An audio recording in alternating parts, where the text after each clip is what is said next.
पढ्नु पर्छ, सबै शास्त्र बुझ्नु पर्छ, जान्नु पर्दछ र पढे अनुसार बुझे अनुसार जाने अनुसार अधिकार भएको मात्रै काम गर्नुपर्छ। म त्यो पनि गर्छु र त्यो पनि गर्छु भनेर जथाभावी त्यसले गर्दा हुन्छ। त्यसको नि शरीर काट्दाखेरि खुनै आउँछ, त्यो पनि त्यही दुई खुट्टे हो, त्यसको ठाउँ पनि मेरो मुख भएन, त्यसै हो मुख छ, आँखा भएन आँखै छ, नाक भएन नाकै छ, कान भयो त ममा के कमजोर छ। एउटा जातित्वको अन्तरले गर्दाखेरि यत्रो अवहेलना हुन पाउँछ? होइन। अवश्य पनि जातित्वको अन्तरले गर्दाखेरि जातित्वलाई अधिकारको अन्तर पनि छ र अधिकार अनुसारले नै जीवन निर्वाह गर्नुपर्दछ। त्यो जीवन नै थोरै दुःख गर्दा ठुलो सुखको अनुभव गर्न पाइन्छ भने फेरि किन मर्ने? केही नगरिकन सुख पाइन्छ भने हो न, के नगर्दाखेरि सुख पाउँछ भने त्यो के नगर्दाखेरि केही पनि पाइएन भने चाहिँ के दशा? बिलिवाट हुन्छ नि। त्यसै गर्दाखेरि बरु हात बाँधेर बस्दा सुख पाइन्छ भने किन टेन्सन, किन दिगदार छ? झन्झट बिउरिनु फो लागेर बस्ने, आफ्नो जिम्मेवार अनुसारको कर्म गर्नुपर्दछ। पढ्नुपर्छ, पूर्ण रूपले जानकारी हुनुपर्दछ। पुरुषमा जति ज्ञान छ त्यति ज्ञान परिपूर्ण हुन्छ प्रत्येक आमाहरूमा। तर त्यो ज्ञान पुरुषले जस्ता प्रकारले वितरण गर्न सक्दछन् त्यस अनुरूपले म पनि वितरण गर्दछु भन्न यो चाहिँ फेरि अलिक अप्ठ्यारो हुन्छ। यिनी शुभ सङ्केत छन्। स्त्रीका अर्थ त गरेर गरिसकिँदैनन् हामी लट्ठाले काँडा गर्नु र होइन। भागवत श्रीमद् भागवत 4 अक्षर छन् भागवतमा। भागको अर्थ उज्यालो अर्थ हुन्छ। हामी अज्ञान अन्धकारमा डुबेका मानिसलाई उज्यालो ज्ञान रूपी उज्यालो प्रदान गरेर गति मुक्ति प्रदान गर्ने शक्तिले युक्त भएको ग्रन्थ भागवत ग्रन्थको भा अक्षर, जुन चाहिँ गको अक्षर हो। नारद आदि गरेका ऋषि महर्षिले गाउनु भयो, जप्नु भयो, त्यसले ग भयो। अब वको अर्थ हो सारा संसारका आसक्तताबाट अलग हुनु अथवा आफ्ना इन्द्रियलाई बसमा राख्नु, अधीनमा राख्नु। मनलाई पनि अधीनमा राख्नु पर्दछ। यही मन हो लठुवा, जसले भनौँ जहाँ त्यो इन्द्रिय चाहिरहेको हुँदैन, मनले यसो गर्छ गर्दैन तेरो ढाड भनिहाल्छ। मनले मन आँखाले नचाइ पनि हेर्नुपर्छ। त्यो मनले हेरे दुनियाँ बसेर, आँखाले कानले नचाइ पनि त्यो मनका चाहनाले गर्दा सुनिदिने गर्छ। यस्तो मनले चाह्यो भने इन्द्रियमा इच्छा नहुँदा हुँदै पनि हातलाई त्यो गर्न मनै लागेको छैन, मनले गर भने चाहिँ बाध्य। बुढालाई त्यो गर्न मनै लागेको छैन तर मनले गर भने 11 इन्द्रिय छन्। जस इन्द्रियहरूमा यी फेरि के हुन् भनेदेखि सात्विकी शक्तिद्वारा राजसी क्रियात्मक राजसीका सहयोगमा सात्विकी शक्तिद्वारा 11 इन्द्रियहरू उत्पन्न हुन्छ। 11 इन्द्रिय भन्नाले 6 ज्ञानेन्द्रिय मानिन्छ। यो म र मनलाई पनि ज्ञानेन्द्रिय भनेको छ भाइ। एकदमै यसलाई सतर्क गराउने भनेदेखि यो ठुलो ज्ञानी हो। तर के गर्नु, यी 10 वटालाई चाहिँ हारा भएर छ। 10 वटा इन्द्रिय छन् शरीरमा, यी 10 वटालाई हैरान काल छ। यसले ऊ एक्लै सकेन भने अर्को बुद्धि लाउँछ क्या।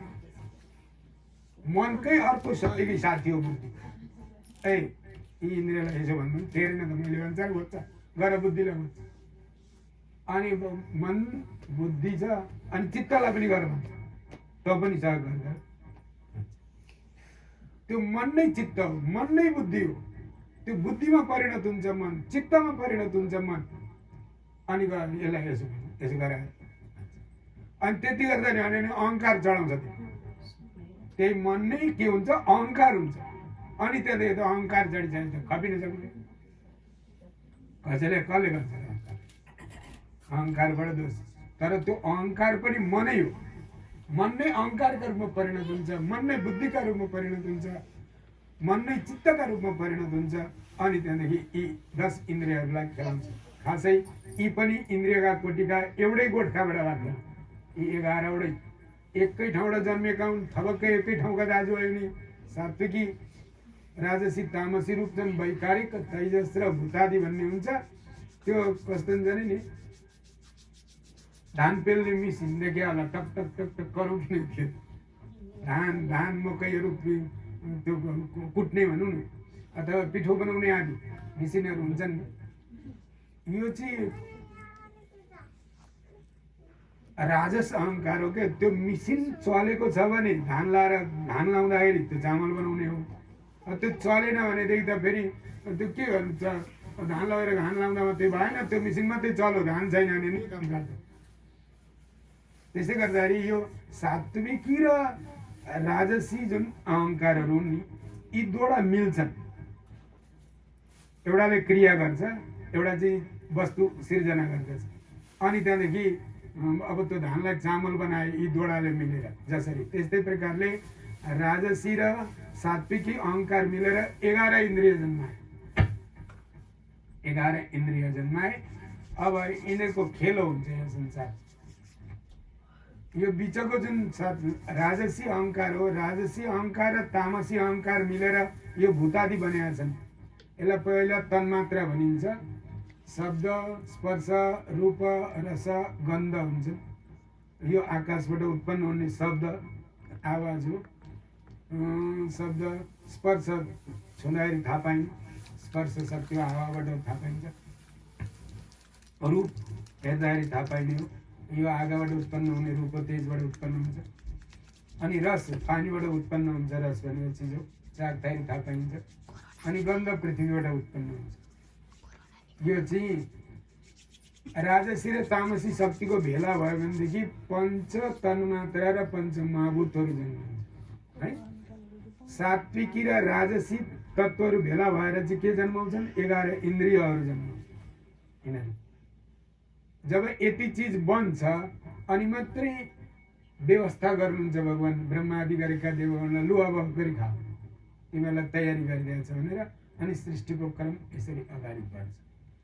यहाँ यी सबै प्रकारका 11 इन्द्रिय र यी तन्मात्रा शक्तिहरू, शब्द, स्पर्श, रूप, रस, गन्ध, अनि त्यहाँदेखि पृथ्वी, जल, तेज, वायु, आकाश आदि गरेका जुन तत्त्वहरू छन्, यी सबै विषयलाई अधीनमा राख्ने शक्ति हो। वको काम हो यो भागवतको व छ नि, यसले यति डोर्या जानिँदैन व्याख्या गर्न।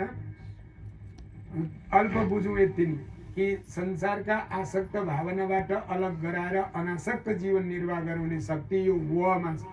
एउटा व अक्षर भागवतको तेस्रो अक्षर हो। अनि त भनेको चाहिँ आसक्त रहित भएर जब जीवन निर्वाह गरिन्छ र परब्रह्म परमात्माको चिन्तन गरिन्छ, अनि तर त्यो भवसागर, यो भवसागरबाट तहले चाहिँ के गरिन्छ? तारिदिन्छ। तस्मात् भागवतम स्मृतम पनि हुन्छ यहाँ। त्यसरी गर्दाखेरि यी भागवत भाइ 4 अक्षर। अज्ञान जन्मिँदा अँध्यारो अन्धकारमा जन्म्यौँ हामी।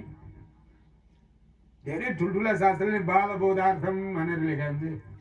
धेरै ठुल्ठुला शास्त्रहरूमा अगाडि नै के लेखा हुन्छ भनेदेखि यी संसारको मानिसहरू सबै आमाका काखे दुधे बालकहरू हुन्, यिनीहरूलाई यसो झस्काउनका लागि यो ग्रन्थ थाल्दैछु ऋषि महर्षि। संसारका सबै मानिसहरू चाहिँ बालक, एकदमै दुधे बालक। त्यसमा पनि न्याय नपढेको अथवा संसारको स्थितिलाई नजानेको, विज्ञान नपढेको व्यक्ति त झनै बालक हो, एकदमै साह्रै कमजोरी बालक। त्यसो भनेको छ शास्त्रमा, त्यस्तो छ। यहाँ किन हामी बालकहरूलाई बोध गराउनुको लागि यो भागवत ग्रन्थ जुन त्यो बन्या हो। हामी अज्ञान अन्धकारमा जन्मेका बालकहरू जति नै ठुला भए पनि, जति नै बुढा भए तापनि भागवतको अर्थ भगवानद्वारा सम्पूर्ण ऋषि महर्षिलाई त्यो ज्ञान दिएर अनि त्यो ज्ञान बाँड्न लागिएको हुनाले गर्दाखेरि भागवत हुन्छ। भगवता प्रोक्तम भागवत। भगवानले ब्रह्मा आदि गरेका ऋषि महर्षिलाई भन्नुभयो, अनि ब्रह्मा आदि गरेका ऋषि महर्षिले नारद आदि गरेका ऋषि महर्षिलाई सुनाउनु भयो। नारद आदि गरेका ऋषि महर्षिले पराशर आदि गरेका, वेदव्यास आदि गरेका, सुक आदि गरेका, सुत आदि गरेका ऋषि महर्षिलाई, सौनक आदि गरेका ऋषि महर्षिलाई सुनाउनु भयो। जसले गर्दाखेरि ग्रन्थको नामै के रह्यो? माया मर्दन दक्षम च विद्धि भागवता स्मृतम। भागवत के हुन्छ भने सांसारिक आसक्ततामा परेका मानिसहरूका आसक्त भावलाई नष्ट तुल्याइदिएर भगवानको चिन्तन गर्ने शक्ति बढाइदिने क्षमताले युक्त भएको ग्रन्थको नाम के हो? भागवत हो, यसलाई पनि भागवत भन्छ। यो महा छ, महापुराण हो, श्रेष्ठ मान्य हो, महा हो, अति उत्तम हो। त्यसले गर्दाखेरि महाभारत। अर्को पुराण छ, धेरै धेरै धेरै उहिलेको, हिजो अस्तिको होइन, भर्खर कसैले बनाएको, साक्षात भगवानका मुखारविन्दबाट निस्केको र धेरै अगाडिको हो र धेरै पछिसम्म रहने हो। फेरि पुरानो पनि हो, पुरानो भइकन नि नयाँ छ, आज भोलि पनि घट्छ। ए यो त हामीहरूलाई पो भने रहेछ त भागवतमा, युग युगान्तरको भागवत अब यतिखेरका व्यवहारमा ठक ठक गर्छ। के गर्छ, आज कोही न, यही यही यही कल्पका लागि हो भागवत, यही ब्रह्माण्डका लागि मात्रै हो। अरू अरू ब्रह्माण्ड अनन्त ब्रह्माण्ड छन्, अरू ब्रह्माण्डमा वेदता अविनाशी पुरुष हुन्, वेदता सबै ब्रह्माण्डमा प्रयोगमा आउँछन् नै आउँछन्। तर यो ब्रह्माण्डमा हाम्रा लागि चाहिँ भागवत ग्रन्थ आयो। अब अरू ब्रह्माण्डमा कुन ग्रन्थलाई प्राथमिकता दिन्छ त्यो कहीँ वर्णन छैन, त्यो भगवानले जान्नुहुन्छ, हामी जान्दैन। तर यो ब्रह्माण्डका हामीले भाग्यले, हाम्रा भाग्यले पायौँ भागवत। स्वर्गका देवताहरू नि यतै च्याउँछन्, ती गृहस्थीले चाहिँ कुन धर्म गरे होला, कर्म गरे होला, जसले गर्दाखेरि त्यत्रो भागवत ग्रन्थ सुन्न पाए, पढ्न पाएर जीवन धन्य बनाए, अब गति मुक्ति हुन्छ, यसो भनेर लोभिन्छ। अब भाग्यले पाएका भागवत ग्रन्थ संसारका आसक्ततालाई नष्ट गरिदिने शक्तिले युक्त भएका भागवत ग्रन्थ धेरै पुराना हुन् र आजभोलिका कुराहरू यहाँ घट्छन् र अरू लोकमा पाइँदैनन् भागवत। त्यसै गर्दा भागवतमा धन्य भागवती वार्ता भनेर यस्तो प्रमाण, भागवतको सुन्ने सुनाउने क्रम धन्य हुन्, जो चाहिँ भूलोकमा मात्र उपलब्ध छिन्, यही लोकमा मात्र उपलब्ध छिन्। यो लोकका मानिसले भागवतलाई विश्वासपूर्वक शरण परेर सम्मान गरे भने सबै प्रकारका मनोकामनाहरू पूरा गर्न सक्दछ। यो चाहिँ भएन, अब मलाई यो भइदिए हुन्थ्यो भन्ने खालको यस्तो भावना केही नै रहँदैन भागवतमा, यदि श्रद्धापूर्वक निष्ठापूर्वक समर्पण भएर जीवन निर्वाह गर्ने हो।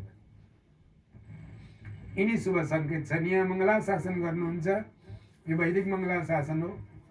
जन्माद्यस्य तोन्मयादितरतस्सार्थे स्वभिज्ञ स्वराट तेने ब्रह्म हृदय आदि कवये मह्यन्ति यत सूरयः तेजो वारिमृदां यथा विनिमयो यत्र त्रिसर्गो मृषा धाम्ना स्वेन सदा निरस्तकुहकं सत्यं परं धीमहि। यहाँ भगवानका श्री चरणमा सत्यतापूर्वक म ध्यान गर्दछु। हे सत्य स्वरूप परब्रह्मन, हजुरलाई म बार बार ध्यान गर्दछु। यो गायत्री छन्दात्मक छ। गायत्री, प्रत्येक गायत्री आमाहरूको अनि बाबाहरूको गायत्री मन्त्रमा धीमहि शब्द आउँछ। यस्तो म ध्यान गर्दछु, हे भगवान मलाई यस्तो सद्बुद्धि दिनुहोस् जसले गर्दाखेरि मैले हजुरका चरणको चिन्तन गरिरहन सकूँ। यस्तो प्रार्थना मन्त्र हो यो गायत्री मन्त्र कि भगवान मलाई त्यो सद्बुद्धि दिनुहोस् जुन सद्बुद्धिद्वारा हजुरका चरणलाई कहिले पनि बिर्सन नसक्छु, निरन्तर निरन्तर चिन्तन गरिरहन पाऊँ। मेरा प्रत्येक इन्द्रियमा हजुरको ध्यान जमेर बसोस्, यो प्रार्थना मन्त्र। त्यसैले गर्दाखेरि गायत्री मन्त्रलाई बार बार दोहोऱ्याइकन जप्नुपर्छ भन्ने यस्तो आग्रह छ। यहाँ गायत्री छन्दसां मातर ब्रह्म योने नमस्ते। गायत्री त आमा हुनुहुन्छ, आमा। भगवान नारायण आदि गरेका सम्पूर्ण देवगणहरूलाई सृष्टि गर्न सक्ने शक्तिले युक्त भए ओमकारबाट गायत्री, गायत्रीबाट वेद, यस्तो क्रम हुन्छ। यिनै वेद माताबाट नि अनि ब्रह्मादि गरेका सकल देवगणहरूको उत्पत्ति हुन्छ। यिनी गायत्री मन्त्र जप्यो भनेदेखि यसलाई के भनिन्छ, आमाहरूलाई विवाहलाई गायत्री मन्त्र, विवाहका अवसरमा गायत्री मन्त्र दिन्छ, बाबाहरूलाई त व्रतबन्धको अवस्थामा दिन्छ। यसलाई उपनयन भनिन्छ। भगवानका नजिकमा जाने माध्यम हुन्छ यसले। त्यो जप्यो भनेदेखि भगवानका छेउमा पुगिन्छ, जपिएन भनेदेखि त टाढै रहन्छ। उताबाट दिँदै यता हुत्याइन्छ, यताबाट उता हुत्याइन्छ, बिचमा बिल्लीबाट नरकको दुःख बिहोर्नु पर्दछ। एउटा बोल जस्तो हुन्छ, यताकाले उता हानिदिन्छन्, उताकाले यता हानिदिन्छन्, अनि बिचमा बिल्लीबाट हुन्छ, थुरिएको। त्यसै गर्दाखेरि गायत्रीलाई निष्ठापूर्वक जप्नु, हरेक उपाय बताइदिनुहुन्छ। यो गर्दा पो मान्छ कि मानिस, यो गर्दा पो तर्छ कि त्यो गर्दा त्यसले सजिलो हुन्छ। यहाँ जसबाट जन्म आदि गरेका, जसबाट जन्म भयौँ हामी, जसबाट जसले पालन गरिरहनु भएको छ र समय पुगेपछि लानुहुन्छ, संहार पनि गर्नुहुन्छ, यस्ता भगवान जन्मादेश्य हुनुहुन्छ। अन्वयादि तरह त एक आपसमा सारा संसारमा सबै छ्यापछ्याप्ती मिलेर बस्नु भएको छ भगवान। अर्थे सुविज्ञ स्वराट सबै जान्नुहुन्छ र स्वयं प्रकाशमान हुनुहुन्छ। कसैले कसैलाई उहाँलाई कसैले उज्यालो बालिदिनु पर्दैन। जस्तै यो बलेको बत्तीलाई देख्नका लागि त्यसलाई देख्न अर्को बत्ती बाल्नु पर्दैन, उसका उज्यालाले नै त्यो बत्ती देखिन्छ। भगवान त्यस्तो हुनुहुन्छ, बडो विलक्षण। स्वराट त्यो अर्थ हुन्छ, धिप्री बालेर अनि त्यहाँ धिप्री खोज्नु पर्दैन, त्यो त्यही धिप्रीका उज्यालाले त्यही धिप्री हेरिरहेको हुन्छ। यस्तो भगवान स्वयं प्रकाशमान हुनुहुन्छ। अथवा सूर्यको प्रकाश अरू प्रकाशको खाँचो पर्दैन। सूर्य चन्द्र आदि गरेका तपाईँ हाम्रा शरीरमा भएको प्रकाश, पृथ्वी भूलोकमा भएका सबै चिजहरूमा भएको प्रकाश सबै भगवानले नै दिएको प्रकाश हो। भगवानका कृपाद्वारा प्राप्त प्रकाशद्वारा नै मानिसहरू अथवा जीवहरू प्रकाशित छ अथवा देखिन्छ। अघि मान्यो कि प्रकाश त भगवानले दिएको जुन आत्मतत्व हो त्यो हाम्रो शरीरमा फुत्ता निजेर गइसक्दा यसमा के को प्रकाश हुनु, त्यहाँभन्दा ठुलो अँध्यारो अर्को केही पनि हुँदैन। त्यस्तो अँध्यारोहरू पाउँछ। त्यही नै ब्रह्म हृदय आदि कवय मुह्यन्ते सूर्य, उनी परब्रह्म परमात्मा जो नारायण हुनुहुन्छ, उहाँ नै यो संसारको सृष्टि गर्नका निम्ति पहिलो पुरुष हुनुहुन्छ, जसले चाहिँ ब्रह्मादि गरेका सकल देवगणहरूलाई सृष्टि गर्नुभयो, सारा प्राणीहरूका हृदयमा वास गर्नुहुन्छ। उहाँको सृष्टिलाई देखेर ब्रह्मादि गरेका सकल देवगणहरू छक्क पर्नुहुन्छ, थाहा पाउनुहुन्न यो विश्व कत्रो छ हौ, कस्तो छ, चकित पर्नुहुन्छ। ऋषि महर्षिहरू देवगणहरू पनि चकित पर्नुहुन्छ। त्यस्ता परब्रह्मलाई नातिकन चिन्तन गर्नुपर्दछ, सम्झनु पर्दछ। चकित त किन पर्नुहुन्न त? नारायण नै कृष्ण बनेर वृन्दावन धाममा एउटा गाई चराउने लीला गरिरहनु भएको छ भन्दाखेरि ब्रह्माजीले पत्याउँदै नपत्याएर यसलाई परीक्षण गरी हेर्छु भनेर ग्वालबाल र सबै गाई बाछा चोरेर लाने भएका ब्रह्माजीको हरिबिजोग भयो। आफै भगवान ब्रह्मा भएर बसिदिनु हो ब्रह्मा आसनमा गएर। ब्रह्माजी कहाँ जाउँ र के गरौँ भाइ? अब द्वारपालले अहिले भर्खर पुष्पाञ्जली गरेर विदा गरेका लौरो तेर्छायो, है कुन लोक कायो चार टाउकी भित्र 1000 टाउके बसिरहेछ, तिम्रो हालत हुन्छ होसियार भनेपछि अनि उहाँ रुँदै फेरि ब्रजमा झरेर त्यही ब्रजका धुलामा लडीबडी गरेर माग्दा मात्रै यहाँ ब्रह्मा आफ्ना आसनको जिम्मेवार त्यति मात्रै जिम्मेवार बिहोर्नु, त्यहाँभन्दा बढी काम गर्यो भने तिमीलाई दण्ड सजाएछ। इन्द्र वरुण ब्रह्मा आदि गरेका सकल देवगणहरूलाई छिनमा उठमा उठ बसमा बस बनाउने परब्रह्म परमात्माको लीलालाई कसैले पार पाउन सकिँदैन, जान्न सकिँदैन। त्यता जान्न जानु भन्दा जे जान्नै सकिँदैन, हुँदै हुँदैन, आफ्नो दिमागको पहुँचै छैन भने के चाहिँ जान्न सकिन्छ भने उहाँको नाम जप्न सकिन्छ, ओम भन्न सकिन्छ अथवा मन्त्र जप्न सकिन्छ, उहाँको स्तुति प्रार्थना गाउन सकिन्छ। त्यति नै मात्रै गर्नु एकदम चाहिँदो, आफूले जे सकिन्छ त्यति। यस्ता परब्रह्म परमात्मा जस्तै चाहिँ तेजो वारी मृदाम यथा विनिमय कसरी मिल्नु भएको छ भगवान थाहा छ? एक पाथी धानका पिठामा एक मुठी कोदाको पिठो मिसाइदिनुहोस्। केमा? एक पाथी धानका पिठामा एक मुठी कोदो एक पसर कोदाको पिठो फर्स्ट मिसाउँदाखेरि कसैले लौरो लिएर तपाईँलाई हरायो कि कोदाको पिठो निकाल्ने हाँड नत्र तेरो ढाड भन्नु भने के गर्नु सक्नुहुन्छ? सम्भव सक्दिनँ नि, कसैले असम्भव कुरो भइहाल्नु हो। यसरी नि जति पनि संसारमा चिजहरू बनेका छन्, यी पृथ्वी जल तेज वायु आकाश आदि गरेको पञ्चमहाभूत तत्त्वहरू यी पञ्चीकरणका विधिले मुछेका छन्, मिलेका छन्। माटो शुद्ध माटो मात्रै छैन, त्यहाँ जल तेज वायु आकाश, पानी शुद्ध पानी छैन, पृथ्वी पनि ती मिसिएको छ अनि तेज वायु आकाश पनि ती मिसिएको छ। के भएर मिसियो, कसरी मिसिएको त भन्दाखेरि एक पाथी माटामा एक मुठी चाहिँ के भयो? जल तेज वायु आकाश मिसियो। यसलाई पञ्चीकरण विधि। कुनै पनि चिज यस्तो छैन जहाँ जुन चिज निचोर्दाखेरि पानी आउँदैन, जुन चिजलाई बाल्न खोज्दाखेरि बल्दैन, सबै चिज बल्छ।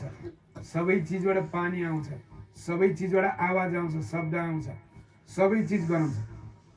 यस्तो कुनै चिज संसारमा छैन जुन चिज गराउँदैन। यस्तो कुनै चिज संसारमा छैन जुन चिज बल्दैन। यस्तो चिज कुनै चिज छैन जुन जुन चिजलाई ठोक्दाखेरि आवाज आउँदैन। यस्तो यसलाई पञ्चीकरण विधि भनिन्छ। कसरी त भन्दा यसरी नै जान्नु पर्दछ।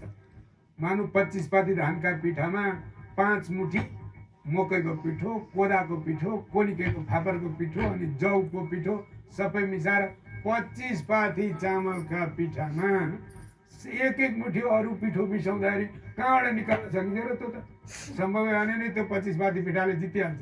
हो त्यही भएको पृथ्वीमा छ तत्त्व सबै, तर अरू आफ्नो तत्त्व बेसी भएको हुनाले गर्दाखेरि निकाल्छ। हाम्रो शरीर पनि पञ्चीकरणले युक्त छ। हाम्रो शरीर पनि यहाँ छाला र मासु बढी देखिन्छ होइन, तर यहाँ अरू चिज पनि ठिक ठिक ठिक ठिक ठिक तौलिएर राखिदिएको छ। अनि त्यो पञ्चीकरण विधिद्वारा यो शरीरलाई पनि व्यवस्थित गरेको छ। भगवान् त्यस्तै प्रकारले यहाँ सारा विश्व ब्रह्माण्ड धेरै छ, धेरै छ। हाम्रो शरीर पनि त धेरै छ नि त होइन, सानो छैन, थुप्रो राख्छ। अब यसमा छुस्स एक मुठी हावा शिरदेखि पैतालासम्म फ्याँकिदिनु भएको छ। कहाँ हुनुहुन्छ हुनुहुन्छ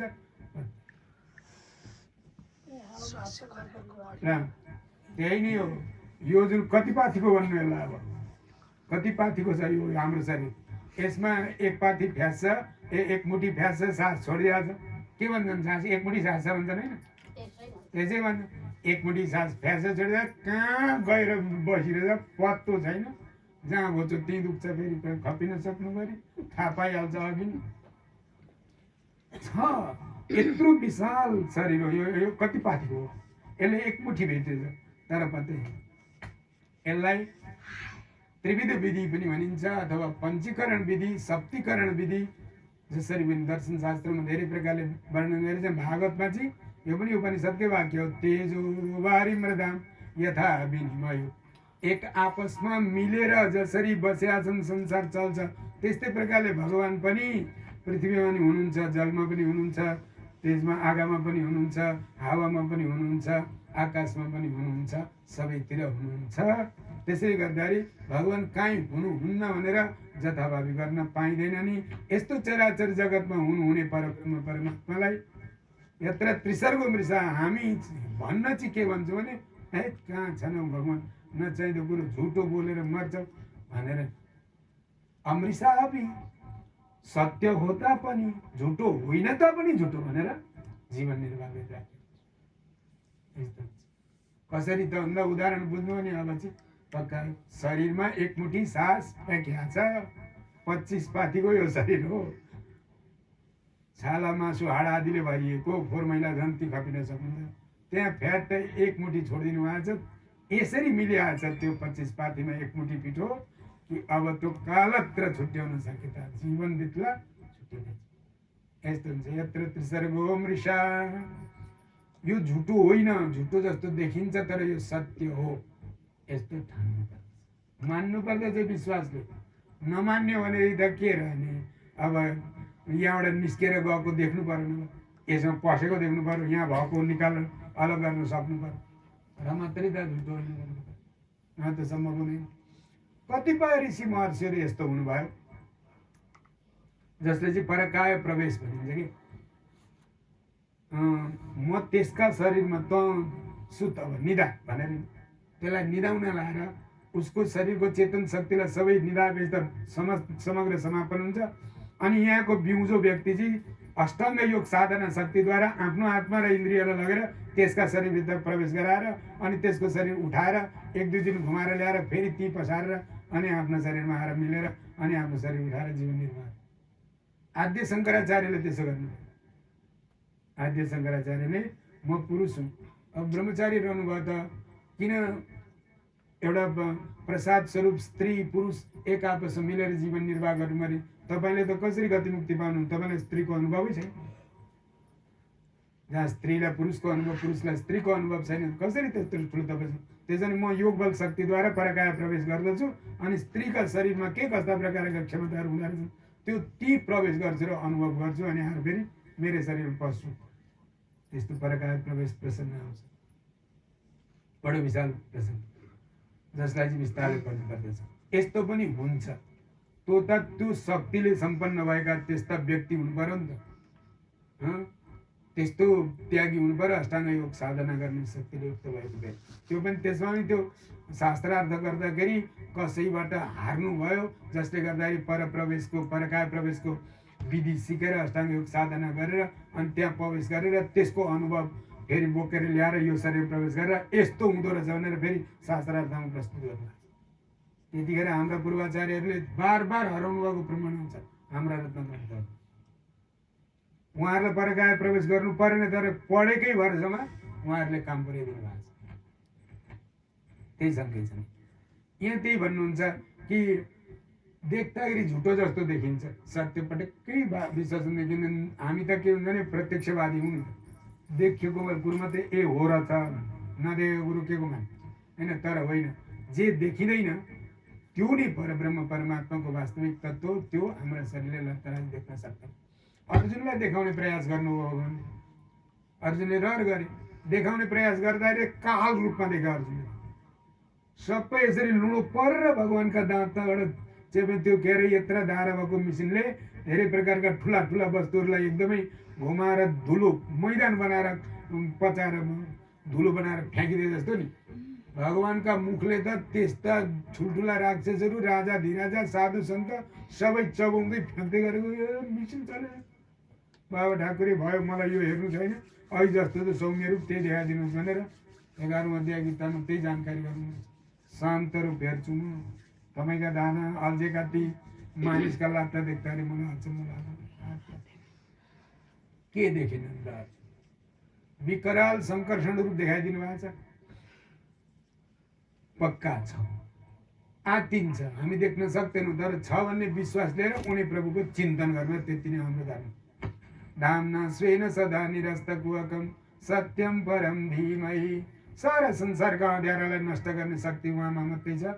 न सूर्यमा, न चन्द्रमामा, न तारागणमा, न नक्षत्रगणमा, कसैमा छैन। यी बनावटी उज्यालाहरू सबै नष्ट भएर जान्छन्।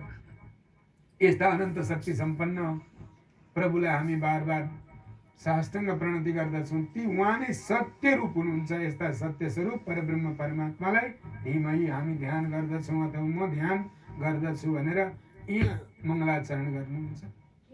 आउनुहोस् एउटा सानो भजन गाउँ, अनि त्यहाँदेखि रहेको समय फेरि कथा सुनिन्छ। कथा यस्तै हुन्, कहिले सकिन्छन् कथा विद्यालय छ। भगवानको नारायण नारायण नारायण हरि नारायण नारायण नारायण नारायण हरि नारायण नारायण हरि हरि नारायण जपौँ सधैँभरि। हरि हरि नारायण हरि हरि नारायण जपौँ सधैँभरि। हरि हरि नारायण जपौँ सधैँभरि।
धरुको पतित पावन भगवान नामको जय भगवानको मङ्गलाचरण नै भागवतको सार हो।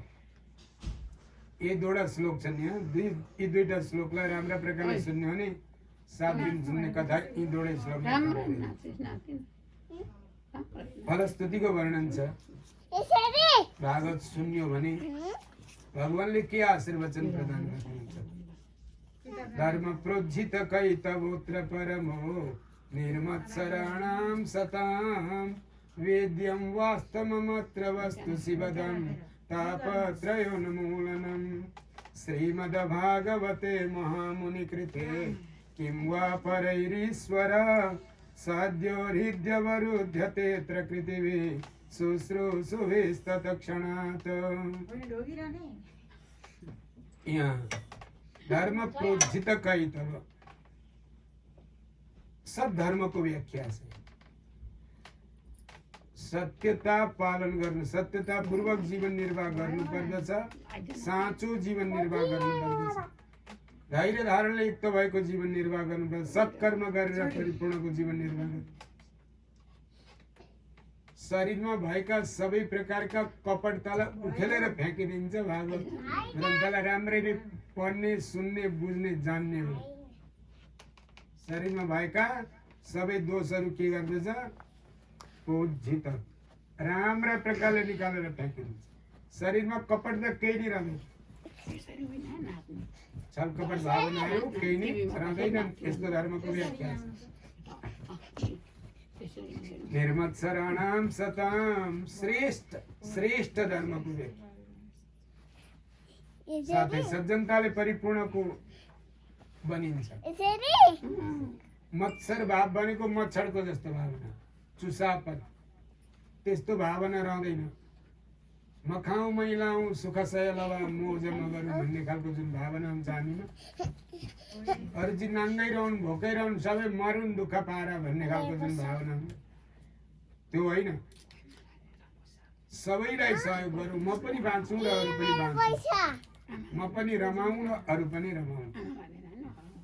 यस्ता प्रकारको ज्ञान भागवतले प्रदान गरेको छ। कसले टेर्ने भगवान भागवतको भने होइन। अर्कै कुरो हुन्छ भन्न त सजिलो हुन्छ भागवत भन्न, तर व्यवहारमा उतार्न निकै गाह्रो पर्छ। त्यहाँ सज्जनताले परिपूर्ण हुन्छ व्यक्ति जहाँ परोपकार गर्दछ। वेद्यम भागवत धर्म सजिलो छ, गाह्रो छैन। त्यो ढुङ्गा मुढा बोके जस्तो व्यवहारमा उतार्न सजिलो छ। वास्तविक सत्य तथ्यको कुरो व्याख्यान छ यहाँ। शिवदम कल्याणकारक छन्। सुन्दाखेरि मात्रै पनि सुख पाइन्छ भने त्यस अनुरूपको व्यवहार गरियो भने कति सुख पाइन्छ। तापत्रयोन्मूलनम शरीरमा धेरै प्रकारका रोगहरू लागेका हुन्छ। त्यसमध्येमा मुख्य रोग 3 छन्। आध्यात्मिक, आदिदैविक र आदि भौतिक। यसलाई तापत्रय भनिन्छ। आध्यात्मिक ताप यो शरीरबाट उत्पन्न हुने ताप हो। आदिदैविक ताप यी दैविक ताप हुने, देवता पितृहरूद्वारा उत्पन्न हुने विभिन्न प्रकारका विघ्न बाधाहरू आइलाग्छ। अर्को भौतिक ताप, यसलाई सांसारिक ताप भनिन्छ। हरेक प्रकारका शत्रुहरू बन्छन्, बाघ भालुहरू आइलाग्छन्, सर्पडाँस आइलाग्छन्। यी यस्ता प्रकारका तापहरू भौतिक ताप। शारीरिक ताप एउटा भयो हैन। यो मनलाई ठेगानमा राख्न सकेन, चाहिँदो व्यवहार गर्न सकेन भने पनि ताप लाग्छ। अर्को कुरो अब यही मनका दुष्टले त हो नि त, यस्तो खान यस्तो पिन भनेर मर्छ। अनि फट खाना पिउन थालो, अनि डल्लो परेको रोगले त्यसले गर्दाखेरि 70.5 मनका बहकाइमा परेर जथाभावी खानपानमा अगाडि बढ्नु नि। शारीरिक ताप बढ्नु, घाउ खटिरा आउँछन्, शिर दुख्छ, पेट दुख्छ, हरेक प्रकारका समस्या। सतर्क रहनु पर्दछ। अध्यात्म तापले त्यसमा पनि बाहिरी देखा परेका रोगहरू त औषधि उपचार गरेर धोइ पखालीले जान्छ। र त्यो मानसिकै रोग लाग्यो भने त बौलौँ छैन, कहिल्यै जाति हुँदैन, साह्रै दुःख पाउँछ। यो अध्यात्मतापलाई नष्ट गर्नका लागि अथवा अध्यात्मतापले रहित हुनका लागि भागवतको शरण पर्नु पर्दछ। त्यहाँ कुनै प्रकारका व्यावहारिक दोष पनि हुँदैनन् र मानसिक दोष पनि हुँदैन। साथै भागवतका शरणमा पर्यो भने न त देवताले दुःख दिन्छन् न त पितृले दुःख दिन्छ। भगवानले त सुख चाहिँ दिनुहुन्छ, पटक्कै दुःख दिनुहुन्न। त्यो जीव मेरो भक्त बनोस्, त्यो जीवले मेरो चिन्तन गरोस्, भगवानको चाहना नि त्यति नै हुन्छ। प्रत्येक छोराछोरी जति नै बदमास भए तापनि भनिसके राम्रो भइदियो हुन्थ्यो, राम्रै गरे हुन्थ्यो भन्ने बाबाआमाको आशा हुन्छ, चाहना। जसरी भगवानको चाहना पनि त्यही नै हो। भगवानका छोराछोरी हामी, उहाँको इच्छा नै त्यति नै हो कि सप्रियोस्, जहाँबाट गएको छ त्यहीँ फर्केर आओस् भन्ने। तर के गर्नु, जन्मे हुर्काएर त अनि त्यहाँले गएको फेरि फर्किँदैन, बाबुआमासँग नफर्किने गरी मार्छ, के गर्नु। भगवानको इच्छा त्यति हुन्छ। कति कमल हुनुहुन्छ भगवान, बाबाआमामा त्यति कमलता हुँदैन, मरोस् है सबको जाओस् भन्ने। तर भगवान त जति पटक नरक गए तापनि बिचरा त्यहाँ दुःख पाइरहेछ। अब अझै पनि आइदिए हुन्थ्यो, अझै पनि आइदिए हुन्थ्यो, कति राम्रो योनि दिन्थे आउँथ्यो भनेदेखि। यस्तो भगवान सम्झ। यहाँ भौतिक ताप त्यो हो, जहाँ दैविक ताप त्यो हो, जहाँ चाहिँ देवता पितृहरूबाट भूत प्रेत पिशाच आदिबाट दुःख पाइन्छ। त्यो पनि ताप नष्ट हुन्छ भागवत राम्ररी सुन्न सक्यो, सुनाउन सक्यो। अर्को कुरो भौतिक ताप भयो, यो खोला नाला हावा पानी हुन्डरी बाघ भालु तस्कर शत्रु आदि वज्रपात आदि सबै अप्ठ्यारा अवस्थाहरू छन्। यी सबै भौतिक तापहरू, यी तापबाट पनि बाँच्न सफल पाइन्छ भागवतका शरण पर्दाखेरि। तापत्रय उन्मूलनम भने जरैसँग उखेलेर फ्याँकिदिन्छन् भागवत शक्ति। त्यस्तै गर्दाखेरि भागवतका शरण पर्नुपर्छ। यस्तो शक्ति सम्पन्न प्रभुका श्री चरणमा म बार बार मङ्गलाशासन गर्छु भन्नुहुन्छ। श्रीमद्भागवते महामुनि कृते, भगवानै हुनुहुन्छ यो महामुनि। साथै वेदव्यास आदि गरेका ऋषि महर्षिहरू अथवा ब्रह्मादि गरेका ऋषि महर्षिहरूलाई यहाँ महामुनिको सङ्केत। किं वा परैरीश्वर, भागवत धर्मलाई स्वीकार गरिसकेपछि अथवा हाम्रो आचार्य परम्परालाई स्वीकार गरिसकेपछि अर्को भगवान खोज्न जाइरहनु पर्दैन, अर्को गुरु आचार्य खोज्न जाइरहनु पर्दैन। अवश्य पनि भागवत धर्मले, हाम्रा परम वैष्णवीय धर्मले गति मुक्ति प्रदान गर्दछ। किं वा परैरीश्वर, अर्को भगवान, अर्को गुरु अथवा अर्कै प्रकारको देवदेवताको खोजी गर्नु यो मूर्खता हो, दुःखको खोजी गर्नु मात्र हो, यो सङ्केत गर्छ।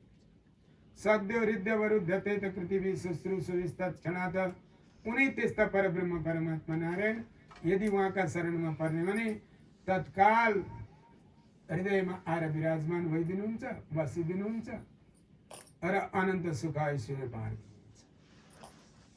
यसरी छेकिएर बस्नुहुन्छ कि लक्ष्मीले आएर जतिसुकै पुकार गरे तापनि मुस्केर जाने। यदि भागवत धर्मलाई सत्यतापूर्वक स्वीकार गर्ने भने तत्काल हृदयमा आएर अवरुद्धते, छेकिनुहुन्छ। तिम्रै लागि हुँ म, यदि मेरो लागि तिमी हौ भनेदेखि म पनि तिम्रै लागि हुँ भन्नुहुन्छ भगवान। तब अस्मिति जय याचते, तब अस्मि इति, म तिम्रा लागि नै हुँ, तिम्रै हुँ। यहाँ तिम्रा लागि नै शब्द, तिम्रै शब्द जुन नि कति प्यारो शब्द, हिरिक्क भएर भनेको शब्द भगवानले यसो भन्नुहुन्छ। तर म तिम्रो हुँदै होइन भनेर जहाँ बुझ्यो बटारिए भए त अनि त्यहाँ नडन्ठ्याए खल्ला, यहाँ अप्ठ्यारो छ। श्रीमद्भागवते महामुनि कृते किं वा परे, सद्यो हृदय वरुध्यते पृथ्वी शुश्रूषुविस्तत् क्षणात्, ती सेवा शुश्रूषा गर्ने जनहरूले, सेवा सम्मान गर्ने जनहरूले, जब तब साधनामा हिरिक्क हुने जन मानव जनहरूले तत्क्षणात् त्यतिखेरै भगवानलाई आफ्ना हृदयमा दर्शन गर्न पाउँछन् र अनन्त सुख ऐश्वर्यको अनुभव गर्न पाउँछन्, जसले विश्वासपूर्वक स्वीकार गर्दछ, मान्दछन् भागवत धर्मलाई। भागवत धर्म त शरणागति धर्म हो, भगवानका शरणमा परेर भगवानको चिन्तन गर्ने परम धर्म हो, जसको व्याख्या सङ्केत गर्दछ। यी दुई मङ्गलाचरण हुन त समग्र भागवतै मङ्गलाचरण। अगाडि भन्नुहुन्छ निगम कल्पतरुर्गलितं फलं सुखमुखादमृतद्रव संयुतं पिबत भागवतम रसमालयम मुहुरहो रसिका भुवि भावुका। भागवत कहाँबाट यत्रो ठुलो मान्यताले परिपूर्णका भए त, साक्षात् नारायणको रूप भए त? यही सङ्केत गर्नुहुन्छ। भागवत भनेका निगम कल्पतरुर गलितम फल, वेद रूपी कल्प वृक्षको पाकेको गलक्क भएर लपक्क भएर पाकेको फल हो भागवत। वेद रूपी कल्प वृक्षमा फलेको, त्यो पनि साह्रै मिठो गरी पाकेको, जसको बोक्रो पनि तास्नु पर्दैन र अनि भित्रको दिउल केही छँदैन, सबै उँधोबाट चाटे पनि उँभोबाट चाटे पनि कताबाट चाटे, एउटा फलमा छपाटा हुन्छ, छपाटाबाट जतिवटा चाटे पनि एकदम प्रत्येक चिजमा छपाटा हुन्छ, जतिवटा चाटे पनि बस मिठो हुन्छ, प्यारो हुन्छ, स्वादिलो हुन्छ। त्यही भन्नुहुन्छ यहाँ, निगम कल्प तरुर गलितम फल। वेद रूपी कल्प वृक्षबाट फलेको जुन भागवत रूपी फल हुन्, यी फल गलितम फलम सुपक्व फलम, मजाले पाकेको फल। सुखमुखादम तर्दवसुन, पाक्न त पाकेछ तर टर टर भएर पाकेछ अरे कसैका लागि। त्यसमा नि सुखदेव नाम गरेका ऋषिले यसो चुचो लगाइदिनु भयो अरे, त्यो टर टर भएर पाकेछ खोइ म हेरौँ भनेर यसो चुचो राखिदिनु भएको थियो। त्यहाँदेखि त त्यसमा त अमृतै भयो ले। यस्तो कुनै पनि धर्म ग्रन्थलाई व्याख्यान गर्ने क्रममा अथवा लेख्ने क्रममा त वेदव्यास मुनिले अलि अप्ठ्यारो प्रकारले नबुझिने ढङ्गले लेखिदिनु भएको छ, तर मिठासले भरिएका गुरुहरूले व्याख्यान गरिदिनु भने त्यही नै पढौँ पढौँ सुनौँ सुनौँ, त्यो रुखो हुँदैन, त्यो नबुझिने हुँदैन, त्यो नमिठो हुँदैन, रसै रसले भरिएको हुन्छ। जस्ता प्रकारले वेदरूपी कल्पवृक्षमा यस्तो भागवत रूपी फल फले, जुन फललाई चाहिँ त्यति मजाको भएन, रसिलो भएन भनेर सुखदेव मुनि रूपी चराले ठुङ्गिदिनु भयो। पाक्नलाई गाह्रो मानेको फललाई सुगाले ठुङ्गो भने मिठो भएर पाक्छ। जस्ता प्रकारले सुगाले ठुँगेको फल साह्रै मिठो प्यारो स्वादिलो हुन्छ। त्यस्तै प्रकारले यहाँ त्यति रसिलोपन रहन्छ भागवत